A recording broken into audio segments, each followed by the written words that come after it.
bienvenida a la que fue su casa. Muchísimas gracias, encantada de estar aquí. Muchas gracias. Con mi edad, con 20 años, ¿se imaginaba que ahora ya sería la excelentísima señora doña Violeta Barba y que estaría en uno de los cargos más importantes de la comunidad? Pues no.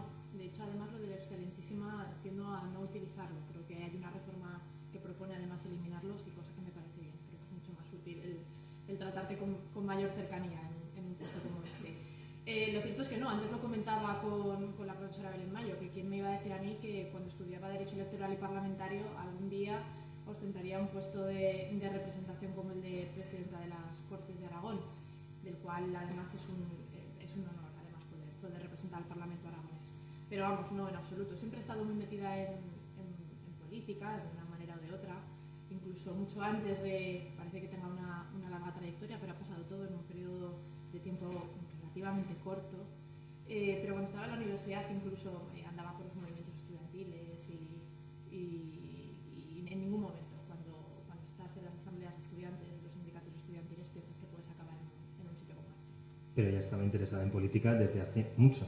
Sí, bueno, hay gente a la que le gusta, tiene algunos hobbies, hay gente que tiene otras. En mi caso, pues siempre me ha gustado lo que se denomina política y empieza además de una forma bastante lógica.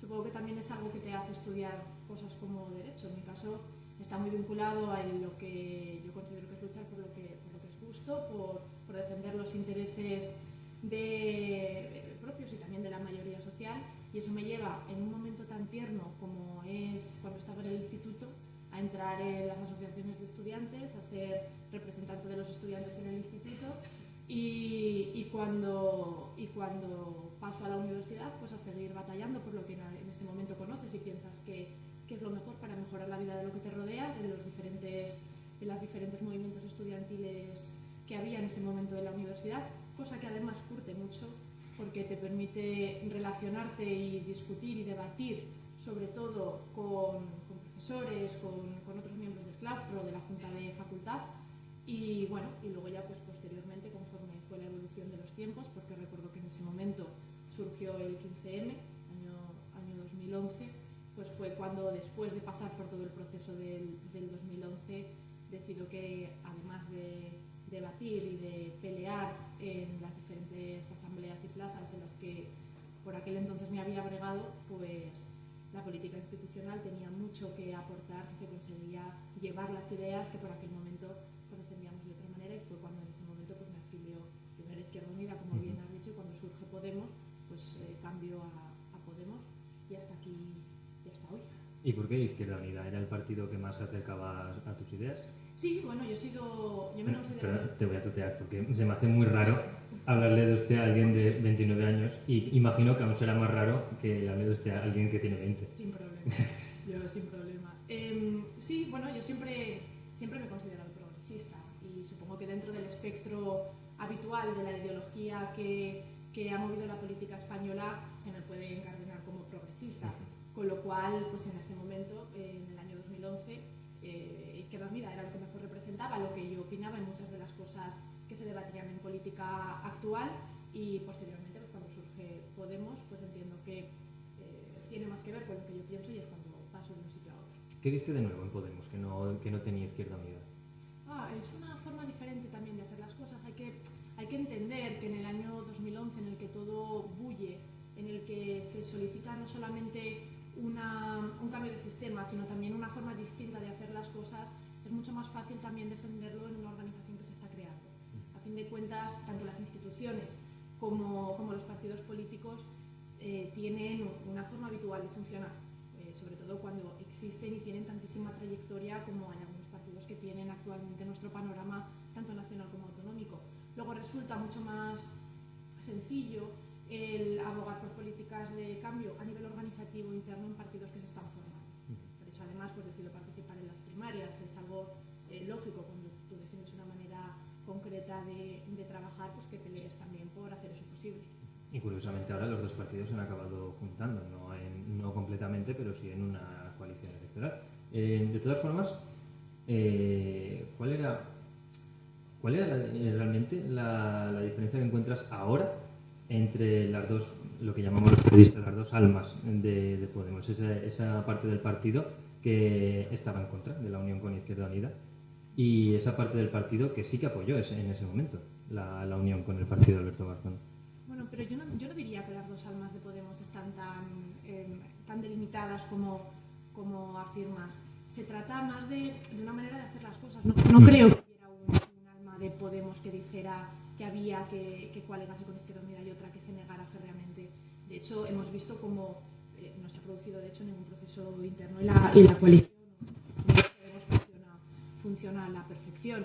Yo creo que es simplemente pues, una cuestión más de discurso, de hacer las cosas de una manera diferente a como se ha venido haciendo o utilizar cuestiones que ya existen en este momento en el panorama político, tanto actual como anterior, y seguir esa línea. Pero en realidad, en el fondo del asunto, no creo que haya diferencia. Ahora va a haber un proceso participativo en Podemos, lo que se llama Vista Alegre 2, que ya se conoce con ese nombre. ¿Qué espera de ese proceso? Bueno, todavía no sabemos cuándo va a ser exactamente, ni tampoco cómo se va a conformar.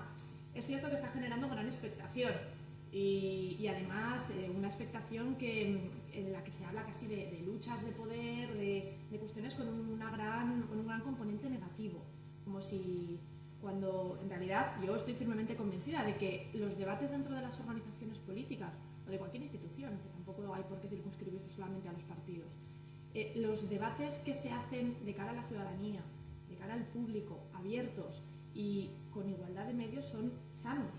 El verdadero problema es cuando esos debates se dan a la interna y como cuchilladas por la espalda, pero en realidad cuando en un debate democrático, porque además recuerdo que vivimos en una sociedad democrática, cuando las diferencias que pudiera haber se dirimen con el voto de los militantes, participantes, ciudadanos, lo que corresponda en la circunscripción concreta, no es problemático. Luego se sigue funcionando conforme a la decisión que adopta la mayoría y así esa es la forma adulta de solucionarla todas y la forma democrática en una sociedad como la nuestra.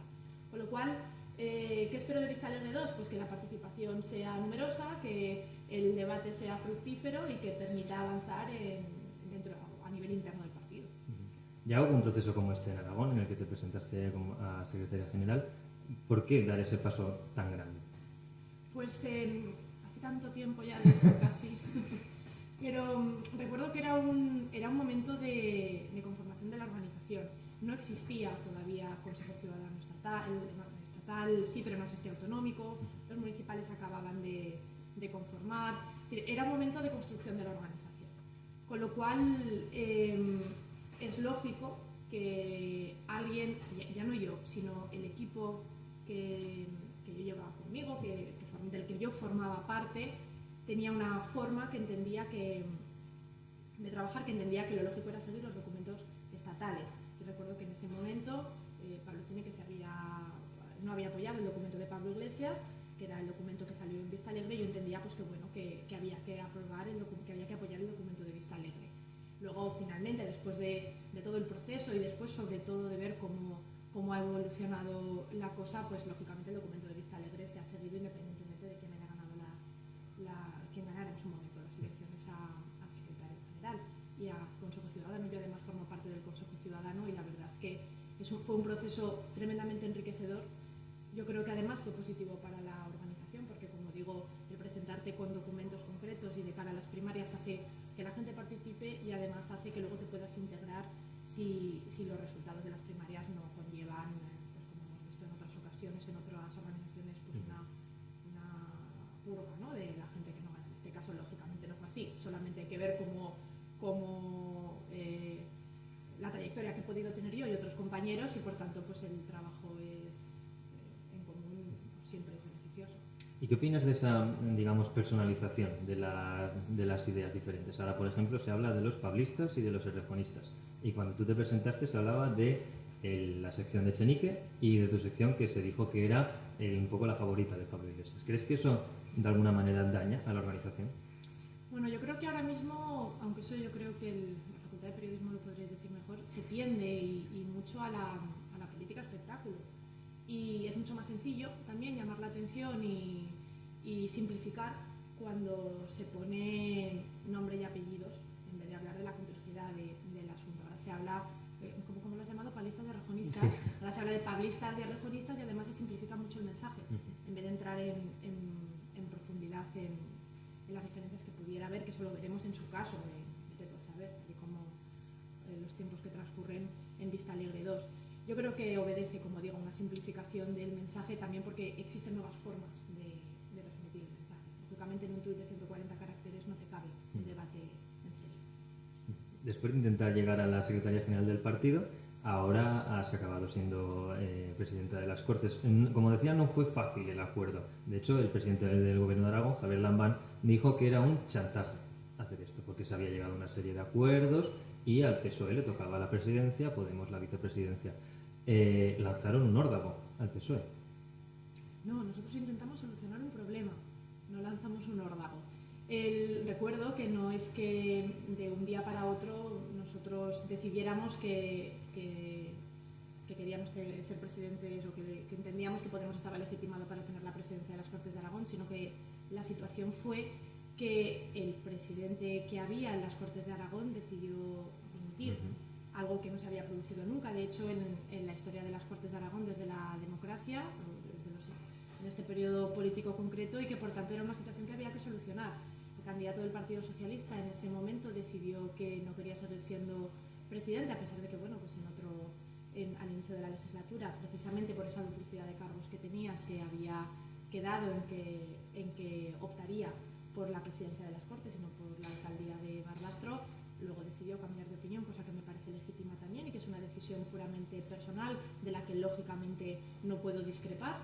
Y en ese momento fue cuando Podemos dijo, bueno, pues la forma de solucionar la crisis institucional, habida cuenta de que el candidato del Partido Socialista ha decidido dimitir, es que Podemos Aragón, que tiene prácticamente el mismo número de votos en las elecciones autonómicas que el Partido Socialista, opte a la presidencia de las Cortes de Aragón para mantener así la mayoría progresista en la mesa, y además se opta pues con un documento concreto, con unas propuestas, y finalmente pues alcanza un acuerdo. Ya le digo, no creo que sea un chantaje.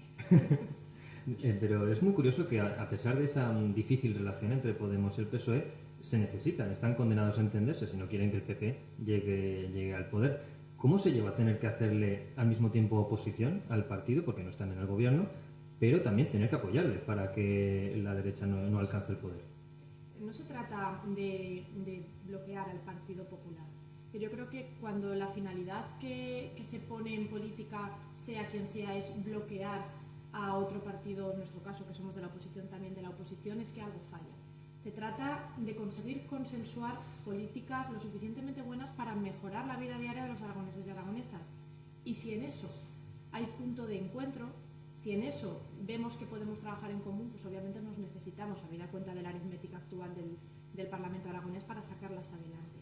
Porque es más fácil, o debería ser más fácil, ponerse de acuerdo con el Partido Socialista, con Xunta de Izquierda Unida, que con el Partido Popular, el PAN y Ciudadanos, por una cuestión puramente de los programas políticos que cada fuerza lleva. Otra cosa es luego las políticas concretas que se aplican, y en este caso es la discusión, esa es la discusión precisamente a la que haces mención, de cómo se lleva esa, no sé cómo lo has dicho, esa oposición y sí, esa condenada a entenderse. Exacto, sí. Pero no se trata, como te digo, de bloquear al Partido Popular, sino de conseguir sacar adelante políticas. Y parece ser que es más lógico intentarlo con el Partido Socialista. Ahora que lo dices, recuerdo que el alcalde de Zaragoza, cuando estuvo aquí mismo, dijo que él no se imaginaba que iba a ser tan difícil gobernar con el apoyo del PSOE. Bueno, nosotros no gobernamos. Claro, nosotros somos pero oposición. esa relación que no se imaginaba que esa relación iba a ser realmente tan complicada. El Ayuntamiento de Zaragoza históricamente ha sido especialmente más virulento a nivel de relaciones entre los partidos de lo que es las Cortes, de lo que es el poder legislativo. Pero sí, entiendo a lo que se puede referir el alcalde de Zaragoza, porque yo no me esperaba tampoco que el Partido Socialista se abstuviese ante unas elecciones a nivel general al gobierno del Partido Popular, con lo cual entiendo a lo que se puede referir. Sea entendible o no, bueno, eso da igual, pero bueno, son circunstancias que de primeras no te esperas, claro. Vamos a hablar de esa abstención, ahora que lo has mencionado. Ha pasado un año sin gobierno y el resultado es que Mariano Rajoy vuelve a ser presidente gracias a la abstención del PSOE. ¿Esto va a afectar a la gobernabilidad de Aragón? Esto no es que afecte a la gobernabilidad de Aragón, esto afecta a Aragón directamente, no como gobierno del Partido Socialista o no, sino como las políticas que se pueden implementar en la comunidad autónoma. Y es que no podemos olvidar que hay determinadas cuestiones de política nacional que afectan directamente y otras indirectamente. Cuestiones tan esenciales como es el presupuesto, cuestiones como es el techo de gasto, cuestiones como cuáles son los proyectos de infraestructuras necesarios para Aragón que se decide apoyar desde el gobierno central. Decir que no afecta es una quimera, no es una realidad. Y en ese sentido, en el sentido de que los consejeros, tanto del gobierno de Aragón como de otras muchas autonomías, se suelen escudar en la falta de competencias y que las competencias están en el gobierno central para no cumplir aquí con lo que se debería cumplir, afecta, lógicamente, porque no puede ser que los consejeros aquí se escuden con que no se puede hacer algo por la competencia del gobierno central cuando se ha permitido ese gobierno. Susana Sumelzo, la diputada del PSOE, por ejemplo, votó no. ¿Qué opina de ese gesto que fue en contra de su propio partido? En eso no me meto, es una decisión personal que ella había anunciado suficientemente y como decisión personal que es, pues como comprenderás, no tengo opinión al respecto. Lo entiendo. ¿En Aragón crees que hay inestabilidad política? ¿Qué cuesta gobernar? Eso yo creo que es mejor que se lo preguntes al gobierno, pero como partido de la oposición, porque en todo esto te contesto como diputada de Podemos Aragón y no como presidenta de las Cortes, que el papel es mucho más institucional que esto. Yo creo que hasta ahora las leyes que se han presentado, tanto por parte del gobierno como los proyectos, como las proposiciones de ley que han presentado los diferentes partidos de la oposición, que ha presentado Podemos, se han aprobado. Hasta ahora hubo unos presupuestos para el año 2016, con lo cual yo sinceramente creo que hablar de inestabilidad no es apropiado. No ha habido muestras de inestabilidad. Cuando los proyectos de ley, las proposiciones de ley y los presupuestos se aprueban, no hay inestabilidad. O sea, que el sistema funciona. No sé si me atrevería a decir que el sistema funciona, porque eso da para un debate político mucho más profundo, pero sí, está claro, el gobierno de la Comunidad Autónoma de Aragón yo creo que es estable. Con 29 años has alcanzado lo que muchos en política no van a alcanzar nunca, y es un cargo tan importante como el de presidenta de las Cortes, pero además siendo mujer. ¿Has notado alguna vez discriminación por ser mujer? ¿Machismo? Sí. Bueno, machismo imagino que por todas partes, pero por ejemplo en el entorno en el que te has movido en la política, llegar a ese cargo. Sí, y eso además yo creo que hay que ponerle nombre y sigue siendo machismo y patriarcado, y te diré que sí. Él participaba hace unas semanas en un congreso, en unas jornadas que organizaba la Universidad de Zaragoza en coordinación con la Comunidad Europea, con la Unión Europea, que se llamaba 100 espejos, en el que precisamente hablábamos del techo de cristal. Eso es las mujeres seguimos teniendo techo de cristal y nos enfrentamos también a otras cuestiones como por ejemplo el paternalismo, en el que yo creo además que si hubiese sido un chico joven, un chico de 29 años, un hombre de 29 años, no hubiese tenido que sufrir. Y es que en muchas ocasiones resulta difícil hablar de tú a tú con otro representante institucional, que a fin de cuentas es tu igual, siendo considerado o considerada en igualdad de circunstancias. Con lo cual yo creo que sufre una doble discriminación, y es el hecho de ser mujer junto con el hecho de ser joven. O sea, por ponerle un poco nombre, alguien, no vamos a decir quién, ha llegado y te ha dicho, uy, qué cargo más grande para ti. Bueno, no es tan directo, es más sutil, pero los comentarios yo llevo dedicándome a esto desde antes de que tú nacieras y tengo mucha más experiencia que tú. Estoy convencida de que eso a un caballero con traje y corbata de 30 años le costaría más decírselo que a una chica con cara joven como tengo yo. El tema del machismo está en todas partes, eso es algo que no podemos evitar, que no podemos negar.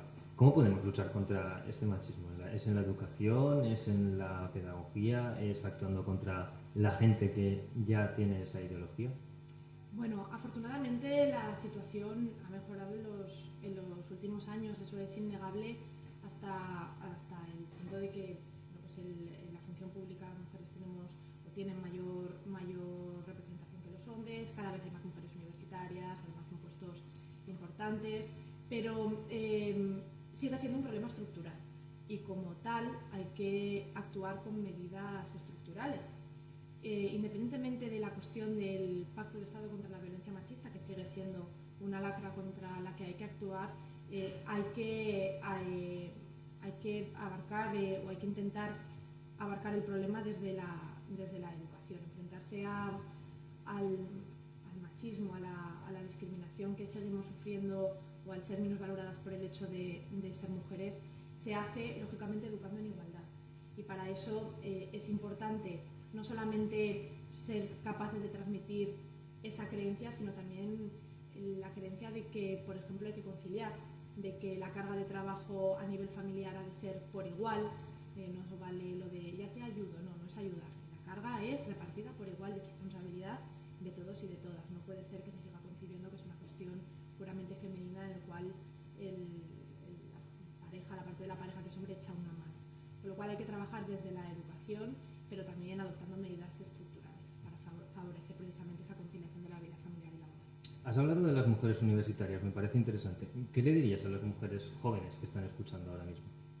Pues puede sonar a mantra, pero lo de que persigan sus sueños yo creo que sigue estando a la orden del día, porque muchas veces la sociedad nos dice que no podemos alcanzarlos y yo creo que la perseverancia, entre otras cosas, es importante. El que no te digan lo que tienes que hacer, sino que seas tú la que lo decidas, tanto a nivel universitario como sobre todo después, el qué quieres hacer con tu vida, es algo que las mujeres universitarias, las mujeres en general, no pueden dejar pasar. Voy a terminar con una pregunta que no me la puedo guardar. Ha muerto Fidel Castro. ¿Cómo valoras a este personaje? Bueno, es innegable que fue una persona esencial para concebir la historia a lo largo del siglo XX.